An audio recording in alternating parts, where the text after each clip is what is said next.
Well, it's funny people always want to know about the big moment when I decided to become a science fiction writer, but it wasn't really like that at all.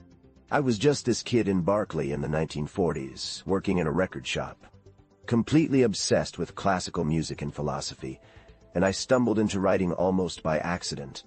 I'd always been fascinated by what's real and what isn't.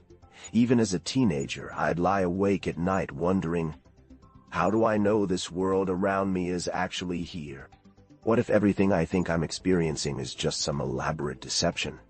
These weren't just abstract philosophical questions for me, they felt urgent, almost frightening. The science fiction part came because I realized that in the future, with all this advancing technology, these questions about reality would become even more pressing. What happens when we can create perfect simulations? When we can manipulate memory?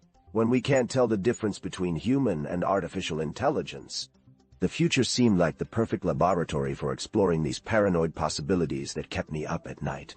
I remember reading the early science fiction magazines' amazing stories, astounding and thinking, these writers are asking the right questions. But they're not pushing hard enough. They were writing about rocket ships and ray guns, but I wanted to write about the rocket ship pilot wondering if he's actually just a schizophrenic in a mental hospital imagining the whole thing. My own experiences with, well, let's call them altered states of consciousness, definitely fed into the work. But really, the core was always this terror and fascination with the possibility that consensus reality might be completely wrong. Science fiction gave me permission to take that terror and turn it into stories.